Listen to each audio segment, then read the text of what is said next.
여러분 안녕하십니까? 정관용입니다. 윤석열 전 대통령에 대한 첫 선고가 어제 있었죠. 체포 방해 등 혐의로 1심 재판부는 징역 5년을 선고하며 계엄 선포에 관해 전례 없이 일부 국무위원에게만 소집을 통지해 헌법을 정면으로 위배했다고 말했는데요.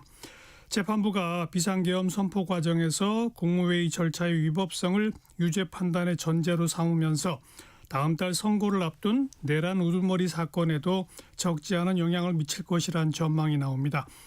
2부 거두절미 각설하고 시간에 자세히 이야기 나눠보고요. 1부에서는 정관용의 시사본부 신년기획 2026 대한민국 지방선거 대전망, 오늘은 충청남북도 전망해 보겠습니다. 1월 17일 토요일 정관용의 시사본부 지금 시작합니다. 먼저 도로공사 연결해서 이 시각 고속도로 상황 전해드리죠. 김인우 씨. 네, 현재 고속도로는 지방 방향 정체가 길게 이어지고 있습니다. 강원권으로 향하는 60번 서울 양양선 양양 방향, 남양주요금소부터 서종까지 12km 구간 길게 막혔다가 이후 강촌과 홍천휴게소 부근에서도 4-5km씩 답답하고요.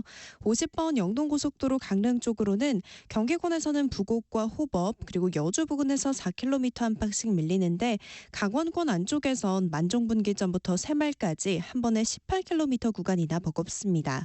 충청 이남으로 내려가는 길은 25번 논산 천안선, 논산 쪽으로 남풍세부터 차량 터널까지 7km 정체인데요. 반대 천안 쪽으로도 차츰 정안 나들목을 중심으로 차 간격을 좁혀가고요. 1번 경부고속도로는 부산 쪽으로 천안 호두휴게소부터 옥산까지 한 번에 20km 구간 막혔다가 이후 청주와 남이분기점 사이로도 짧게 속도가 내려갑니다. 35번 중부고속도로는 남이 방향으로 진천과 서청주 부근에서 각각 9km씩 차 간격 좁아져 있고 45번 중부내륙선 역시 창원 쪽으로 내려가는 길 여주 분기점부터 감곡 사이로 10km 힘겹습니다. 15번 서해안고속도로는 서울 방향으로 정체 늘어나고 있습니다. 용담터널 부근에선 사고 영향 때문에 속도가 내려가고요. 이후 광명역부터 브레이크 밟습니다. 지금까지 한국도로공사 교통센터 김인호였습니다.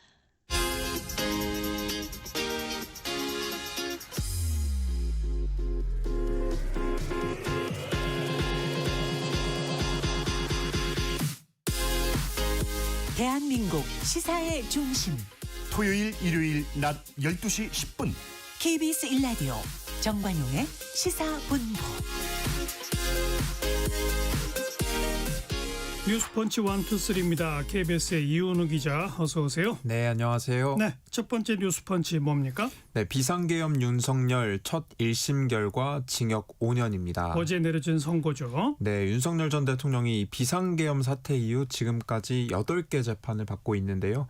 그중에 첫 번째 1심 판결이 어제 나왔습니다. 윤 전 대통령이 비상계엄 선포 뒤 공수처 조사를 거부하고 체포영장에도 응하지 않았다. 이른바 체포 방해 혐의인데요.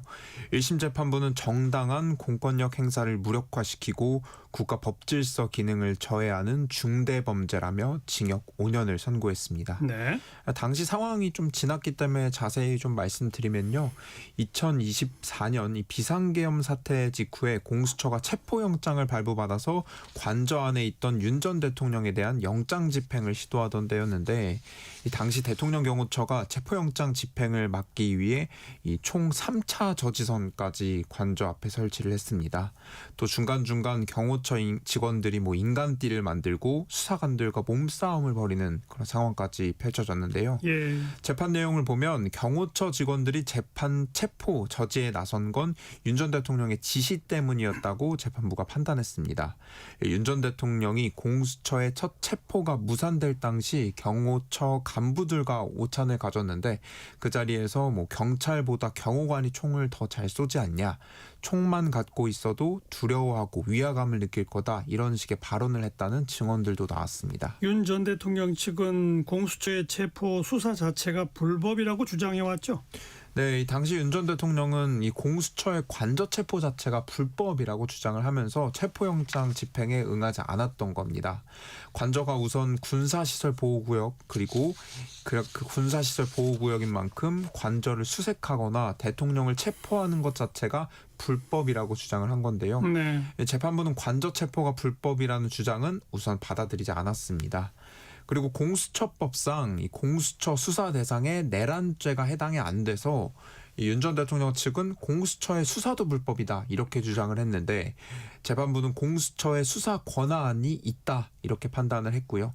또 공수처가 당시 윤 전 대통령의 체포영장을 중앙지법이 아닌 서울 서부지법에 청구한 걸 두고도 이 윤 전 대통령 측에서는 영장 쇼핑이다 뭐 이렇게 비판을 했었는데 이를 두고도 재판부는 관저가 용산구에 위치한 만큼 용산구를 관할하는 서울 서부지법의 토지 관할이 인정된다. 그만큼 영장 발부도 문제가 없다고 판단한 겁니다. 네. 그리고 비상계엄 선포 그 자체에 관련된 재판부 판단도 나왔죠? 네, 이 주요 혐의에 대한 재판부 판단을 좀 세부적으로 살펴보면 이 윤 전 대통령이 계엄 선포 전에 국무회의를 열면서 이 국무위원 7명을 부르지 않은 부분에 대해서도 재판부는 절차상 문제가 있다고 판단을 했습니다. 당시 의결정족수 11명만 불러서 5분간 국무회의를 진행하고 곧바로 비상계엄을 선포했다. 윤 전 대통령 입장에서는 뭐 보안 유지가 필요했다 이런 식의 주장들을 펼쳤는데요.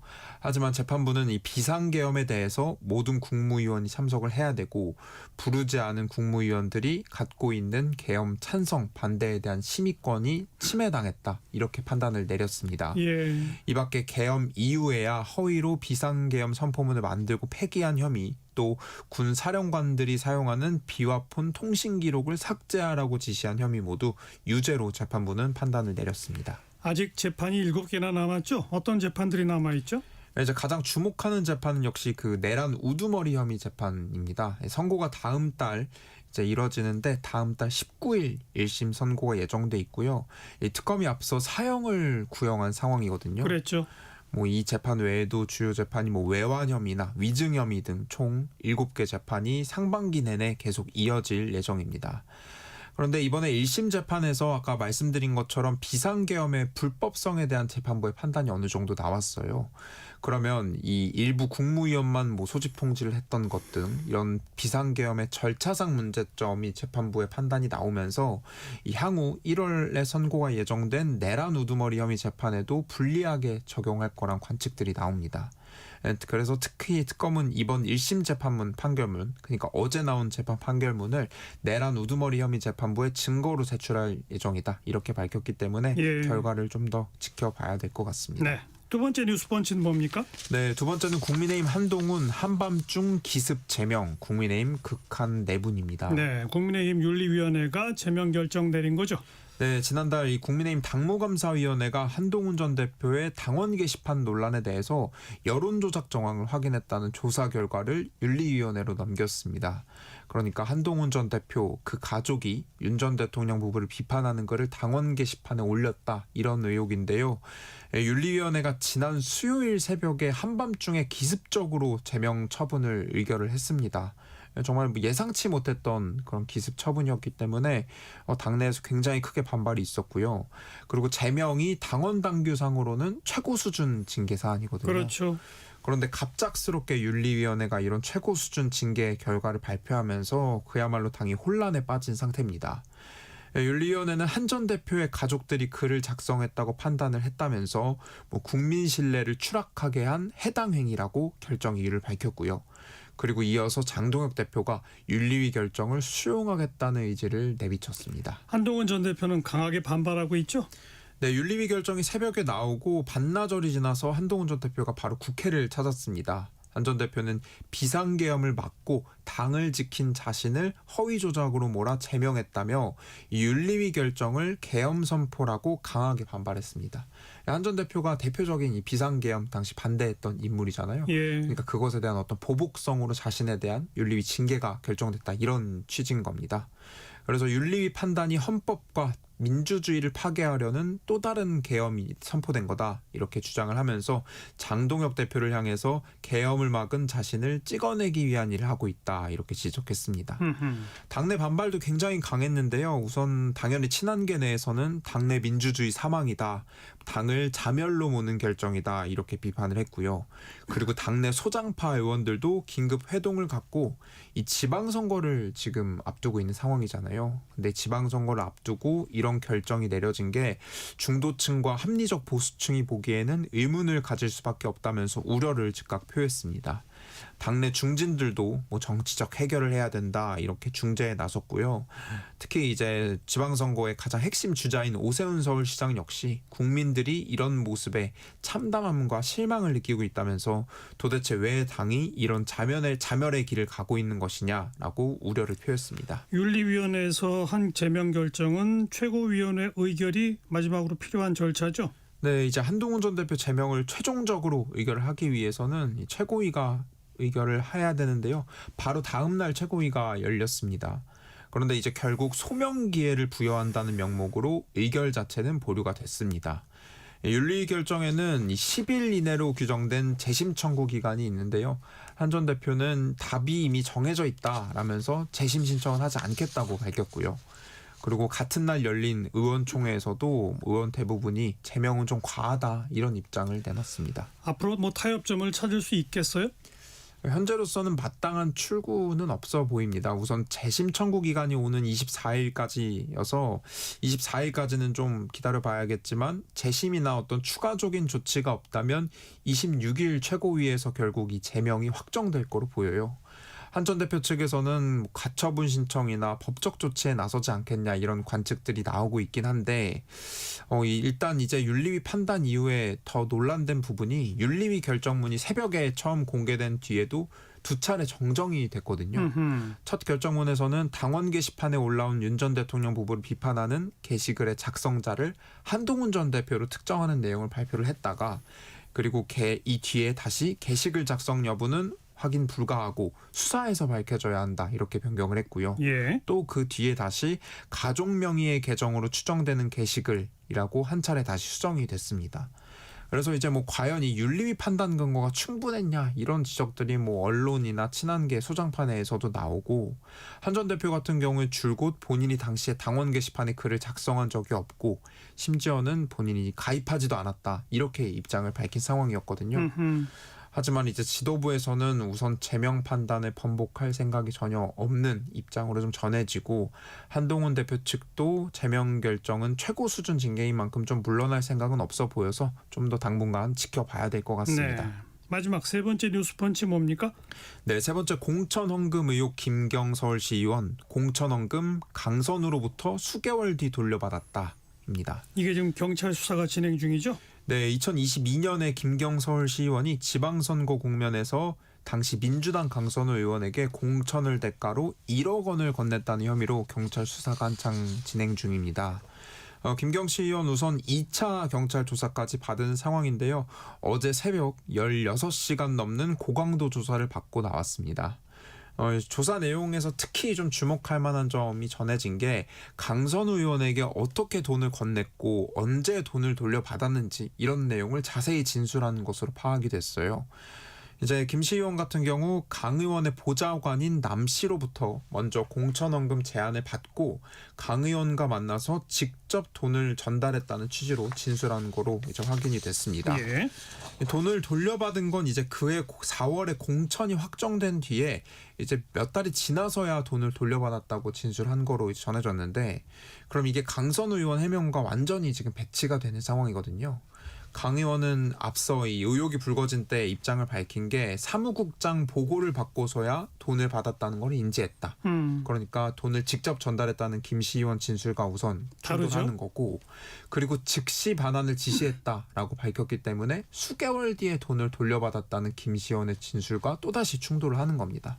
이제 핵심 당사자인 두 명의 설명이 완전히 다른 그런 상황입니다. 강선우 의원에 대한 뇌물죄 처벌 가능성이 계속 거론되고 있는 거죠?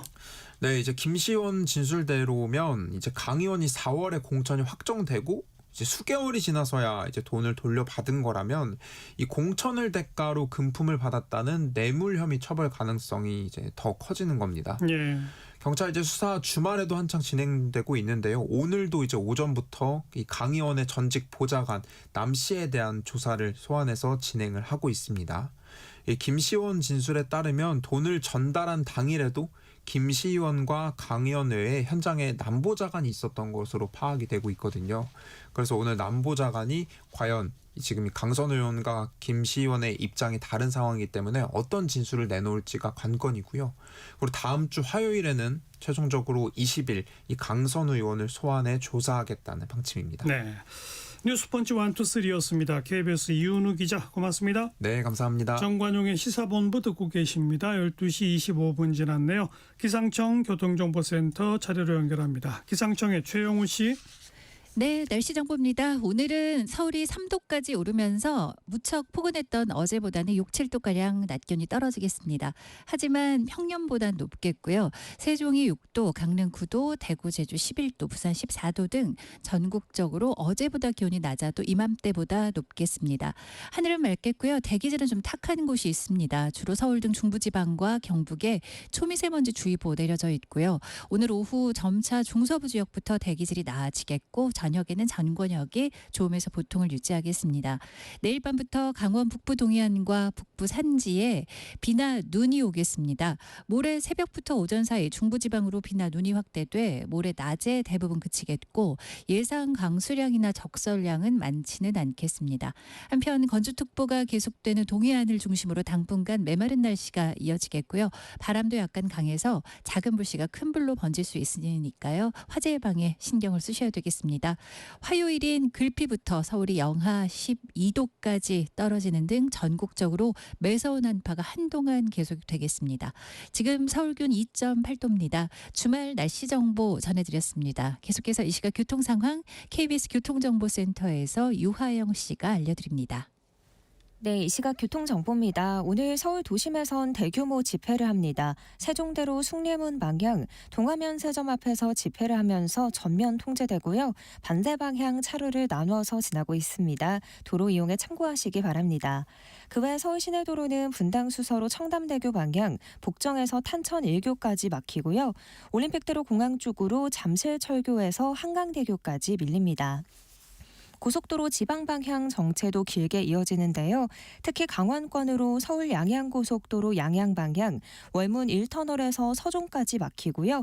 가평에서 강촌까지 밀립니다. 이후로 홍천휴게소에서 내촌까지 정체고요.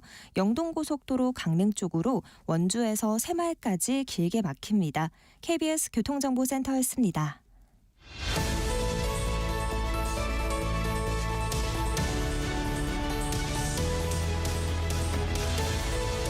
KBS 1라디오 정관용의 시사본부 신년기획 2026 대한민국 지방선거 대전망.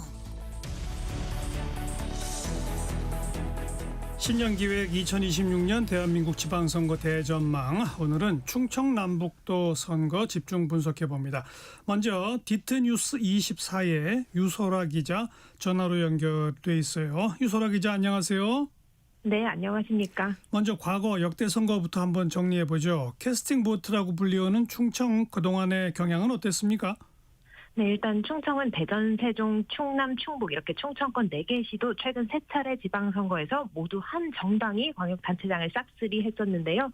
각각 2014년에는 당시 새정치민주연합이, 2018년에는 더불어민주당이 4석을 모두 가져갔고 네. 대선 직후 치러진 2022년 지방선거에서 국민의힘이 이를 모두 뒤집었습니다. 전반적으로 이번 선거에서 현직인 국민의힘은 수성을, 더불어민주당은 탈환을 노리는 상황입니다. 그렇군요. 이번 선거에서는 아무래도 이 대전 충남 행정통합이 최대 관심사로 떠오르고 있죠? 네, 그렇습니다. 이재명 대통령과 충청권 여당 의원들은 지난달 18일 오찬을 갖고 지방선거 전에 대전과 충남 행정통합을 마무리하고 이번 선거에서 통합광역단체장을 선출하는 방안에 공감대를 형성했었는데요. 이후 정부와 여당이 통합의 속도감을 내고 추진하고 있습니다. 후보들 처음에는 실현이 가능하냐 혼란스러웠지만 발빠르게 선거 모드로 전환했는데요. 예. 당초에 대전시장 출마를 준비했던 장철민, 장종태 국회의원은 통합광역단체장 출마를 공식적으로 선언했고요. 허태정 전 대전시장과 양승조 전 충남지사는 주지역을 오가며 접점을 넓히고 있고 조만간 통합단체장 출마를 공식화할 것으로 보입니다. 이 대전 충남 통합단체장 자리에 많은 사람들이 주목하는 이유는 또 따로 있죠? 네, 그렇습니다. 만약 통합이 이루어진다면은 초대 통합시장이라는 이 상징성, 그리고 충청 대망론으로 대권 주자까지 노릴 수 있다는 정치적 의미를 가지고 있는 만큼 이번 선거 기존과 전혀 다른 체급으로 진행될 것으로 예상됩니다. 네. 그런 측면에서 충남 아산에서 3선 국회의원을 지낸 강훈식 대통령 비서실장의 차출설이 처음부터 거론이 됐던 거고요. 최근에는 4선 중진 박범계 국회의원의 출마 여부도 변수로 꼽힙니다.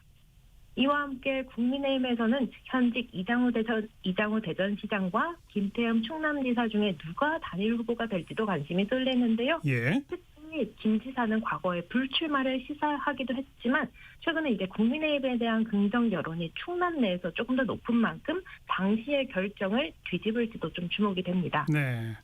그 밖에 충북지사 또 세종시장 선거 관전 포인트도 짚어볼까요? 네, 충북에서는 이 3선 연임 제한에 걸리는 현직 시장 군수들의 체급 상향을 노리고 있는데요. 송기섭 진천 군수가 가장 먼저 충북지사 출마를 선언했고 조기령 충주시장은 출마 선언 앞두고 있습니다. 이 밖에도 민주당에서는 신용환 지방시대위원장 부위원장, 노영민 전 대통령 비서실장, 국민의힘에서는 윤희근 전 경찰청장도 사실상 출마 채비를 마쳤다는 관측이 나옵니다. 네. 또 세종시장의 경우 황운하 조국혁신당 의원이 가장 먼저 출마를 공식화했는데요. 황 의원은 최근 YTN 라디오에 출연해서 민주당과 단일화하고 그 후보가 내가 될 것이라는 취지로 발언했습니다. 이 현재까지 세종시장 후보군 중에 뚜렷한 일강이 없는 상황에서 이 혁신당의 확장성을 평가할 이번 지방선거가 어떻게 치러질지 주목됩니다. 알겠습니다. DT뉴스 24의 유소라 기자였어요. 고맙습니다.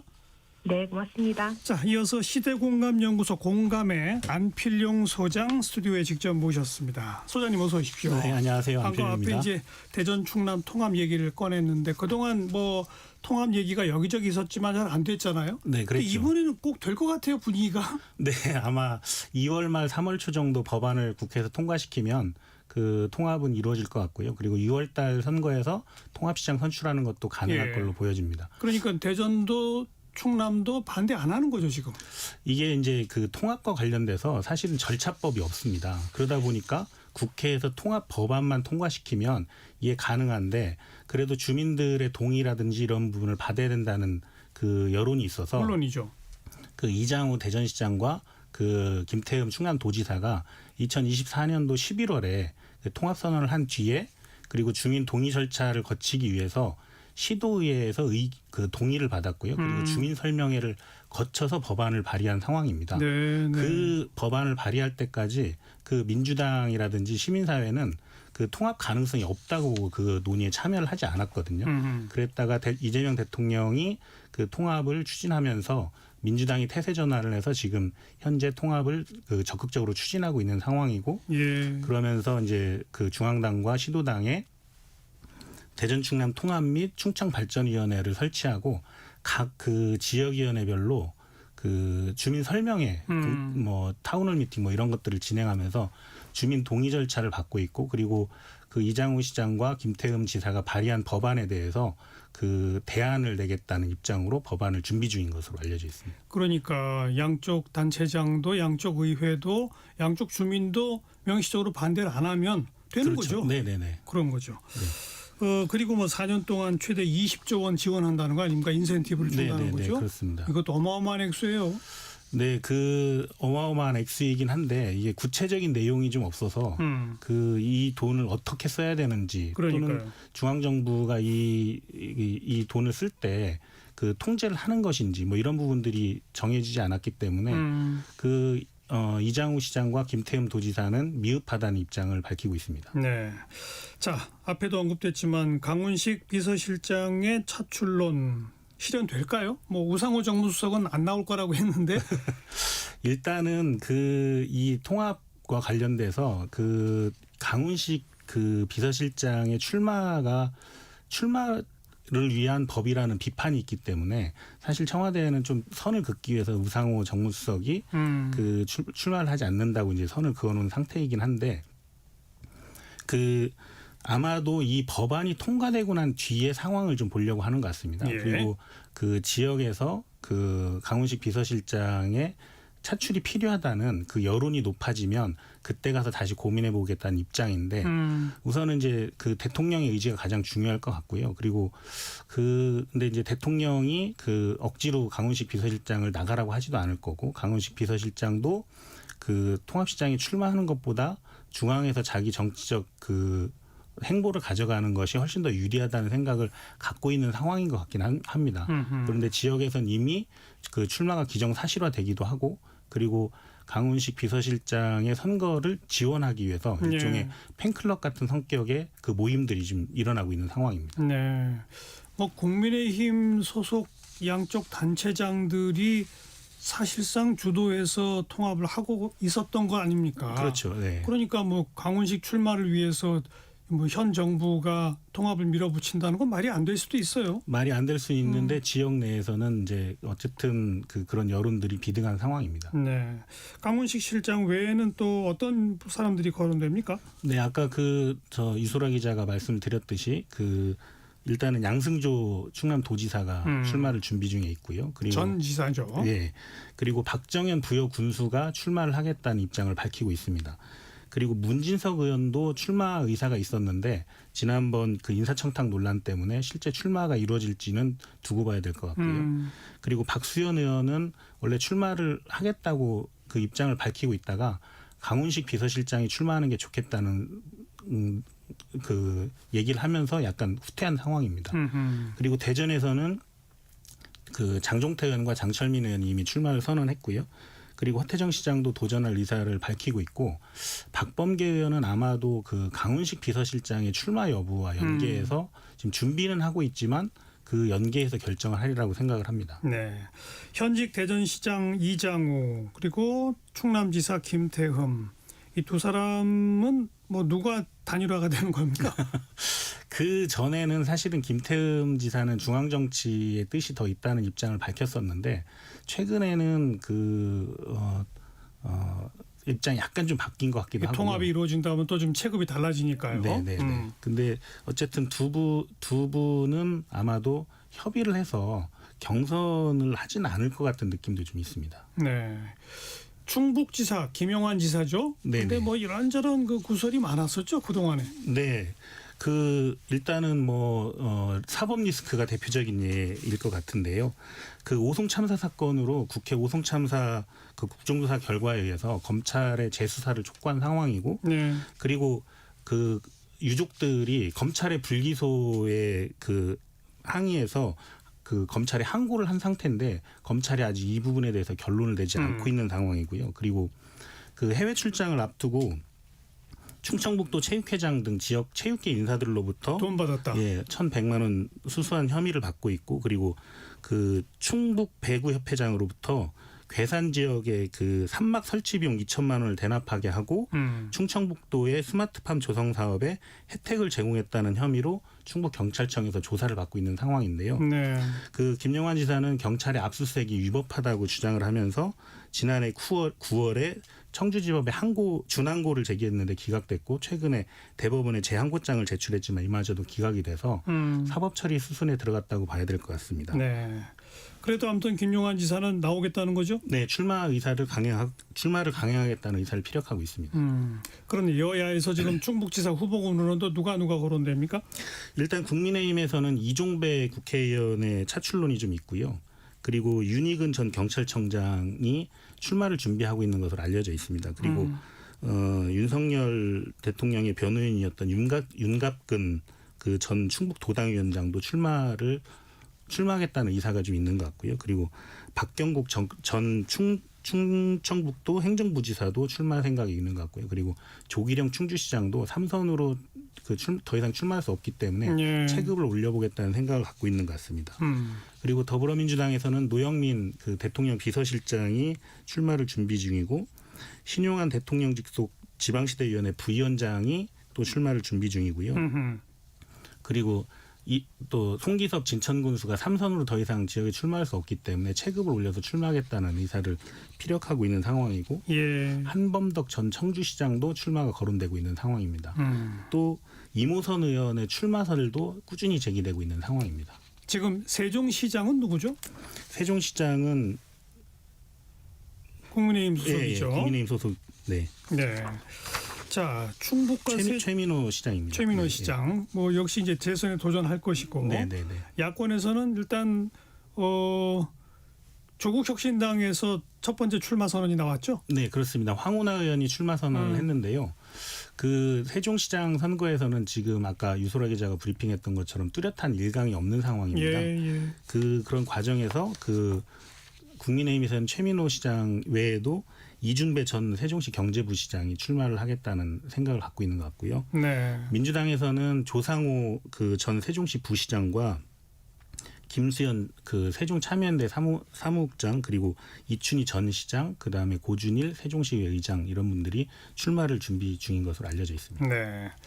이 충청남북도는 일종의 민심의 바로미터. 네네. 그래서 여기서 이기면 그 당이 전체를 이긴다. 뭐 네, 그렇죠. 이런 판단이 들고 현재 민심은 여야 지지율이나 대통령 지지율 같은 걸 보면 더불어민주당한테 상당히 유리한 그런 양상으로 보이죠. 예, 그렇습니다. 충남북의 민심도 크게 다르지 않죠? 그렇습니다. 거의 그 충남북 충청도의 그 선거는 그 대통령 지지율하고 커플링돼서 그 진행됐던 경우가 많습니다. 그런데 지금 대통령 지지율이 매우 높으니까. 네. 그리고 역대 3번 지난 과거 선거도 한 정당이 4개 지역 광역단체장을 싹쓸이했으니까 네네. 이번에도 그럴 가능성이 대단히 높은 상태. 그럴 가능성이 높습니다. 지금. 네. 혹시 기초자치단체장 선거 지역 중에 가장 주목되는 곳이 있을까요? 네, 그 어쨌든 그 광역 선거에 영향을 미칠 수 있는 그 기초단체가 있습니다. 그 충남에서는 천안, 대전에서는 서구, 그리고 그 충북에서는 청주가 가장 인구가 많은 지역이기 때문에 이 지역의 선거 결과가 좀 영향을 미칠 수 있는 부분들이 있고요. 그렇군요. 그리고 정치적으로는 그 충남에서 민주당이 민선 시장 선거 이후에 한 번도 그 시장이나 군수를 당선시키지 못한 지역이 있습니다. 어디예요? 그 보령 홍성 예산입니다. 그래서 근데 특히 또 보령은 장동혁 그 국민의힘 대표의 지역구이기 때문에 이 지역에 대한 관심도 좀 높을 것 같고요. 네. 그리고 그 논산, 계룡, 금산이 한 국회의원 선거구인데 이 지역에 그 황명선 그 민주당 최고위원이 논산시장을 3선하고 난 뒤에 국민의힘에게 뺏긴 지역이거든요. 이 부분도 조금 어떻게 될지 봐야 될 것 같고 금산은 또 정청래 대표의 고향이기도 하고 뭐 복잡하게 얽혀 있습니다. 시대공감연구소의 안필용 소장이었습니다. 오늘 고맙습니다. 네, 감사합니다. 네, 2026 대한민국 지방선거 대전망 내일은 강원도 선거를 전망해 보겠습니다.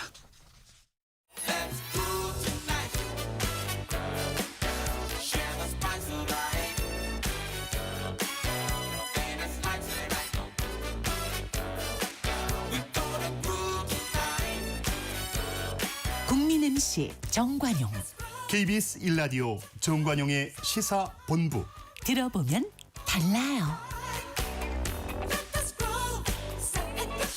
핫이슈 핫피플 시간입니다. 이재명 대통령 중국에 이어서 이번에 일본을 찾아서 한일 정상회담 가졌죠. 평가해 봅니다. 호사카 유지 세종대 교수 안녕하세요. 네, 안녕하십니까. 이번 한일 정상회담 역대 정상회담과 비교했을 때 뭐 의전이라든가 등등 몇 점 주시겠습니까? 예, 역시 그 보도되어 있는 바를 일단 보고 말씀드리면 그 10점 정도 드릴 수 있는 거 아닌가. 물론 표면에 나와 있지 않는 부분이 좀 있고 해서요. 그래도 이 정도 드릴 수 있다고 생각합니다. 예, 90점이면 대단히 높은 점수인데 가장 큰 성과는 뭐라고 보시는 거예요? 예, 먼저 그 조세희 탄광 문제가 있었지 않습니까? 네.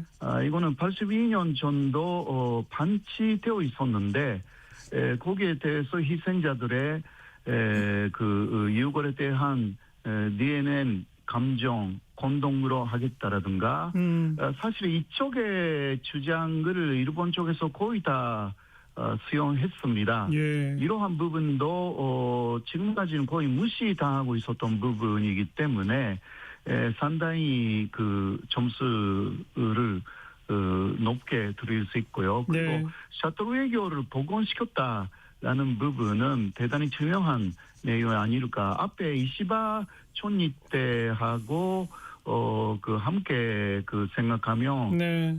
거의 6번 정도 왔다 갔다 했거든요. 예.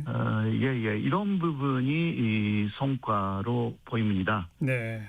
근데 뭐 일본 수산물 수입 문제, 또 환태평양 경제공동체 가입 문제 이런 것들은 뭐 언급은 됐었는데 공동 선언이나 뭐나 이런 결과물은 아직 없는 상태죠. 예, 맞습니다. 사실 그 일본 경제계 전체 분위기는 CPTPP에 한국은 가입해야 된다.